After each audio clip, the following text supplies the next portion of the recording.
Hi friends, welcome to my YouTube channel Shubham Autogroup.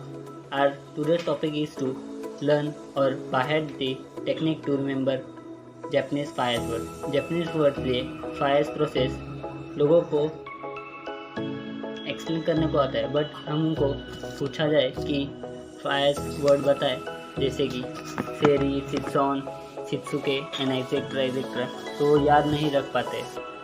तो इसीलिए हमने ये प्रॉब्लम को इरेज करने के लिए एक सॉल्यूशन लाया है, जो कि है फायर स्टोरी। तो फ्रेंड्स, इस स्टोरी में एक गांव था।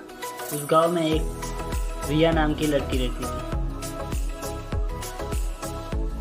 रिया अपने पास कभी भी अनवांटेड थिंग्स नहीं रखा करती थी। वो बहुत ही सॉर्टेड लड़की थी। तो फ्रेंड, जैसे कि आपको मालूम ही है, एवरीवन हैज़ दी क्वालिटी। एक अच्छी क्वालिटी हर एक के अंदर होती है। तो रिया के अंदर वो क्वालिटी थी जो कि अनवांटेड थिंग्स को अपने पास नहीं रखना। And now the second character is Tony. This character also has the uniqueness, और वो थी सामान को अपनी जगह पे रखना। And because he runs workshop of garage, so वो अपने सामान को अपने जगह पे रखता था, जैसे कि टायर, टूल्स को अपने जगह पे रखना। So this was the uniqueness of Tony. और इससे उसका सर्चिंग टाइम भी वेस्ट नहीं होता था। जो उसे सामान अपने जगह पे मिलता तो उसका टाइम भी बच जाता। तो फ्रेंड्स, इन दोनों ने एक ही कॉलेज में और स्कूल में एडमिशन लिया और साथ ही पले बढ़े। प्लस दोनों ने एक साथ ही डिग्री लेकर कॉलेज पास किया, और फिर कुछ ही सालों में उन्होंने लव मैरिज कर ली। सो डोंट बी सीरियस, ये सब एक स्टोरी का पार्ट।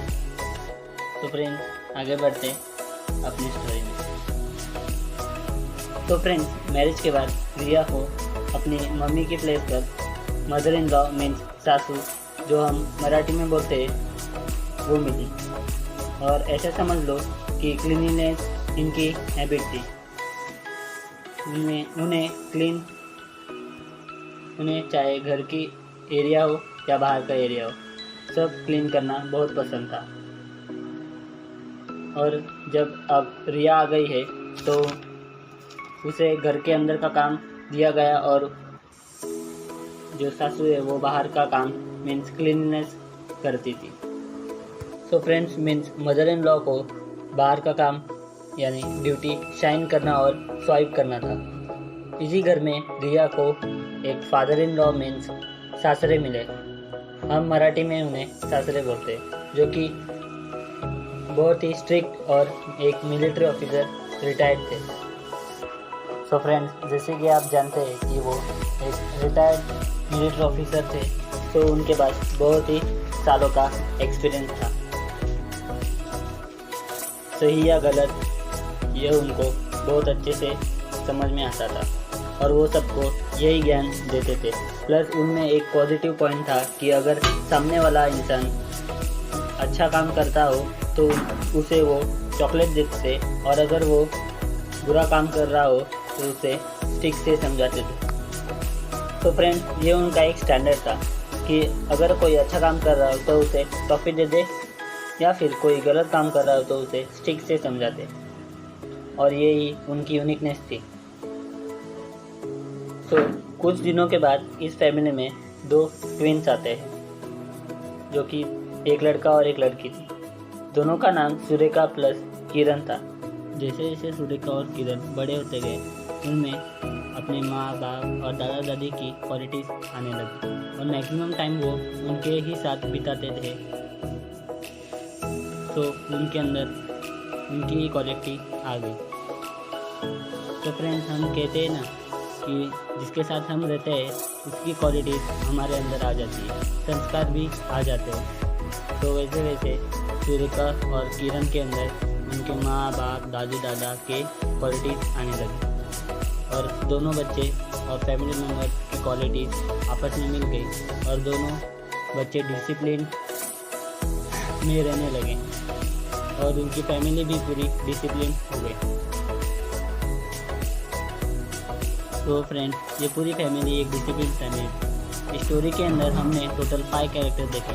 फर्स्ट कैरेक्टर जो कि था रिया, उसकी यूनिकनेस थी कि वो सभी अनवांटेड थिंग्स को निकाल कर फेंक देती थी। मीन्स वो सॉर्टेड लड़की थी, सो अननेसेसरी आइटम को वो निकाल कर रख देती थी और जो उसे सामान चाहिए था वो वही यूज़ करती थी। और सेकेंड कैरेक्टर था कि टोनी, उसकी भी एक यूनिकनेस थी, place for everything and everything for its place, ऐसा उसका मानना था। वो अपने सामान को अपनी जगह पर रखता था ताकि उसका सर्चिंग टाइम बचे। और थर्ड कैरेक्टर थी सासू, मीन्स रिया की मदर इन लॉ। इनको क्लीनिनेस बहुत पसंद था, सो इनको स्वाइप करना बहुत पसंद था और अपनी घर के सभी एरिया का वो स्वाइप रखती थी।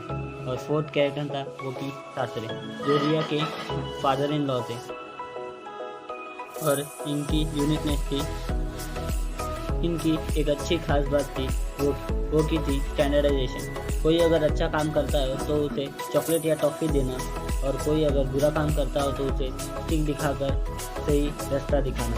और फिफ्थ कैरेक्टर था जो कि सुरेखा और किरण।